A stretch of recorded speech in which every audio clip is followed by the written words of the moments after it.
అందరికీ నమస్కారం అండి. Welcome back to latest updates. AP ప్రభుత్వం పలు కీలక నిర్ణయాలు తీసుకుంటుందండి. ఈ కీలక నిర్ణయాలు ముఖ్యంగా తల్లికి వందనం అమలుపైన పూర్తిగా నిర్ణయం అయితే తీసుకోవడం జరిగిందండి. దీనికి సంబంధించి మార్గదర్శకాలు విధి విధానాలు జారీ చేయడం జరిగిందనమాట. మరి తల్లికి వందనం అమలు వీరికే అని చెప్పి తాజాగా ఒక నిర్ణయం కూడా ఒక అప్డేట్ కూడా రావడం జరిగిందనమాట.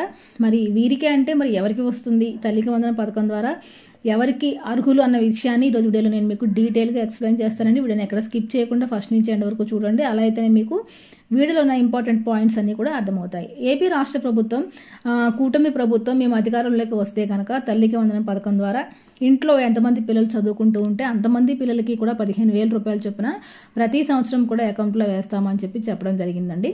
అనుకున్నట్టుగానే మరి గత సంవత్సరం అంటే మనకి 2024 సంవత్సరం 24-25 సంవత్సరాలకు సంబంధించి అకౌంట్లో వేస్తారు అని చెప్పి అనుకున్నారు. కానీ ఆ సంవత్సరానికి సంబంధించి నిధులు అయితే విడుదల కాలేదండి.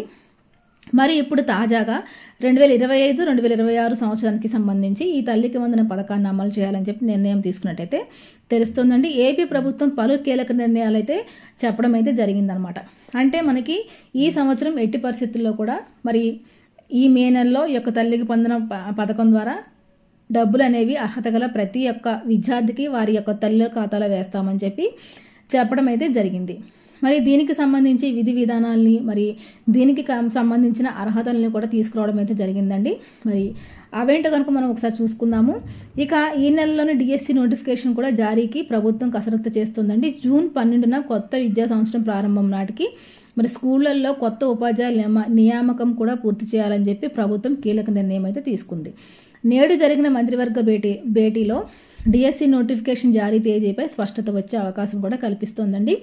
దీంతో పాటుగా వచ్చే నెలలో తల్లికి వందనం పథకం అమలుకు కూటమి ప్రభుత్వం ప్రతిష్టాత్మకంగా అమలు చేయాలని చెప్పి భావిస్తోందనమాట. ఈ మేరకు ఇప్పటికే బడ్జెట్లో నిధులు కేటాయించారండి. ఎంతమంది పిల్లలు ఉంటే అంతమందికి 15,000 చొప్పున తల్లి ఖాతాలో నిధులు జమ చేస్తామని చెప్పి తాజాగా ముఖ్యమంత్రి హామీ ఇచ్చారు. కాగా ఇప్పటికే ఈ పథకం అమలుకు వీలుగా అర్హతలు మార్గదర్శకాలపైన కూడా అధికారులతో కసరత్తు అయితే కొనసాగుతూ ఉందన్నమాట. 2024-2025 విద్యా సంవత్సరంలో రాష్ట్రంలో దాదాపుగా 81 లక్షల మంది విద్యార్థులు చదువుతున్నారు. అయితే ఇందులో ప్రాథమికంగా 69.16 లక్షల మందికి ఈ పథకానికి అర్హులుగా విద్యాశాఖ తేల్చింది. ఇందుకోసం దాదాపుగా 10,300 కోట్ల రూపాయలు అవసరమని చెప్పి అధికారులు ప్రాథమికంగా అంచనాకు వచ్చారు. ఇదే సమయంలో విద్యార్థులకు 75% వరకు హాజరు నిబంధన కొనసాగనుందండి. ఆదాయపు పన్ను చెల్లించే వారికి, తెల్ల రేషన్ కార్డు లేని వారికి, 300 యూనిట్ల కంటే విద్యుత్ ఎక్కువ వినియోగించే వారికి, కారు కలిగి ఉన్న వారికి, అర్బన్ ప్రాంతాల్లో 1000 చదరపు అడుగులు కలిగి ఉన్న వారికి పథకం అందటం లేదు. ఇప్పుడు కొత్త నిబంధనలను అధికారంగా ఖరారు చేయాల్సి ఉంది. విద్యుత్ వినియోగం, కారు ఉండటం వంటి నిబంధనలు గతంలో వ్యతిరేకించిన కూటమి నేతలు ఇప్పుడు మినహాయింపు ఇస్తారా లేక కొనసాగిస్తారా అనే దానిపైన స్పష్టతగా రావాల్సి ఉంది. ఈ రోజు జరిగే కేబినెట్ మీటింగ్లో ఈ అంశంపై ఒక స్పష్టత అయితే వచ్చే అవకాశం అయితే కల్పిస్తోందండి. అంటే గత ప్రభుత్వంలో మరి మనకి కారు ఉన్న వారికి, రేషన్ కార్డు లేని వారికి, దీంతోపాటు ఆదాయ పన్ను చెల్లించే వారికి వీరందరికీ కూడా మరి తల్లికి వందనం పథకం ద్వారా డబ్బులు అయితే రాలేదండి. ఎక్కువ కరెంటు కాల్చే వరకు కూడా రాలేదన్నమాట.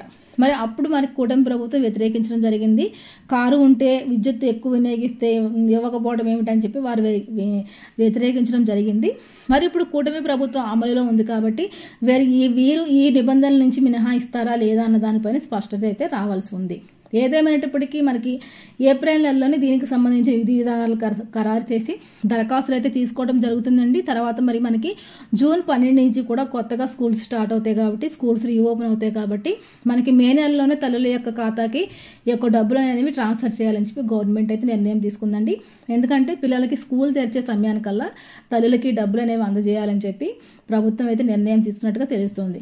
దీంతో పాటుగా జూన్ నెలలో స్కూల్ ప్రారంభం నాటికి పిల్లలకి బుక్స్, కొత్త యూనిఫాము, అలాగే కొత్తగా షూస్, సాక్స్లు, స్కూల్ బ్యాగు అన్నీ ఇవ్వాలని చెప్పి గవర్నమెంట్ నిర్ణయం తీసుకుందని చెప్పి మరి విద్యాశాఖ మంత్రి నారా లోకేష్ గారు కూడా చెప్పడం అయితే జరిగిందండి. మరి దీనికి సంబంధించి ఏ విధంగా అప్లై చేసుకోవాలంటే మరి ప్రతి తల్లి కూడా తమ పిల్లవాడి యొక్క ఆధార్ కార్డుని తప్పనిసరిగా అప్డేట్ చేయించాలండి. దీంతో పాటుగా తల్లి యొక్క ఆధార్ కార్డుకి ఈకేవైసీ చేయించాలి. అలాగే తల్లి యొక్క ఆధార్ కార్డుకి ఈకేవైసీ చేయించడంతో పాటు ఫోన్ నెంబర్ కూడా లింకప్ చేసి అలాగే బ్యాంక్ అకౌంట్కి కూడా ఎంపీసీఏ లింకులు చేసి బ్యాంక్ అకౌంట్ అనేది మరి యాక్టివ్లో ఉందా లేదా కూడా ఒకసారి చెక్ చేసుకుని మీ దగ్గర ఉన్న ప్రూఫ్స్ అన్ని రెడీ పెట్టుకోవాలన్నమాట. దీంతోపాటు మీ యొక్క ఇన్కమ్ సర్టిఫికేట్ కూడా అడుగుతారండి. మరి మీ యొక్క ఇన్కమ్ సర్టిఫికేట్ అలాగే ఆధార్ కార్డు, రేషన్ కార్డు, తల్లి యొక్క ఆధార్ కార్డు, రేషన్ కార్డు, మీ కుటుంబం యొక్క ఇన్కమ్ సర్టిఫికేట్, 2 పాస్పోర్ట్ సైజ్ ఫోటోలు, మీ యొక్క బ్యాంక్ అకౌంట్ చెక్ చేయాలి. దీంతో పాటుగా స్టూడెంట్కి ఆధార్ కార్డు ఒకటి ఉంటే సరిపోతుంది అనమాట. అంటే పిల్లవాడి ఆధార్ కార్డు తప్పనిసరిగా అప్డేట్ చేయించిన ఆధార్ కార్డే ఉండాలన్నమాట. ఇవన్నీ పెట్టి మీరు అప్లై చేసుకున్న తర్వాత దీనికి సంబంధించిన వెరిఫికేషన్ ప్రాసెస్ అనేది జరుగుతుందండి.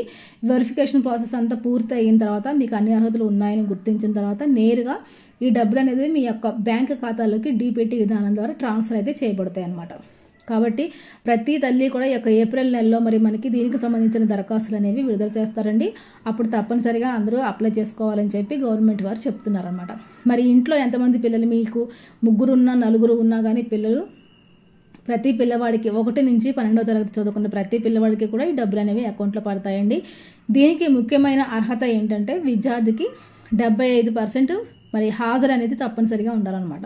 ఎవరికైతే 75% కన్నా హాజరు తక్కువ ఉందో, మీకు అన్ని అర్హతలు ఉన్నా కానీ ఈ హాజరు అనేది కరెక్ట్గా లేకపోయినా కానీ ఈ డబ్బులు అనేవి మీకు అకౌంట్లోకి రావండి.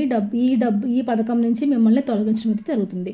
కాబట్టి ప్రతి తల్లి కూడా విధిగా క్రమం తప్పకుండా తమ పిల్లల్ని స్కూల్కి వెళ్ళేలాగా చూసుకోవాలండి. మరి తల్లికి వందనం అని ఎందుకు ఈ పథకానికి పేరు పెట్టారంటే పిల్లవాడి బాధ్యత అంతా తల్లిదే కాబట్టి మరి తల్లి పిల్లవాడి భవిష్యత్తు కోసం ఎంతగానో ఆలోచించి ప్రతిరోజు కూడా పిల్లల్ని చక్కగా స్కూల్కి పంపించాలని చెప్పి గవర్నమెంట్ వారు ఈ ఆర్థిక సహాయం కూడా అందిస్తున్నారు. ఇది చాలా మంచి విషయం అని చెప్పుకోవచ్చండి. 1 నుంచి 12వ తరగతి చదివే పిల్లల వరకు అంటే మరి ఈ డబ్బులు 15,000 చాలా రకాలుగా ఉపయోగపడతాయి పిల్లలకి చదువుకు. ఈ డబ్బుల్ని కేవలం పిల్లల యొక్క చదువుకు మాత్రమే వినియోగించాలని చెప్పి గవర్నమెంట్ వారు చెప్తూ ఉన్నారు. కాబట్టి తల్లికి వందనం పథకం అమలుకు సిద్ధంగా ఉందండి. కాబట్టి రాష్ట్ర వ్యాప్తంగా ఉన్న తల్లులందరూ కూడా వెంటనే ఒక పథకానికి అప్లై చేసుకోండి. ఇదండి వాళ్ళ వీడియో. విషయంగా తప్పకుండా లైక్ చేసి, షేర్ చేసి, కామెంట్ చేయండి. మరొక మంచితో మళ్ళీ కలుసుకుందామండి. అంతవరకు సెలవు. నమస్తే.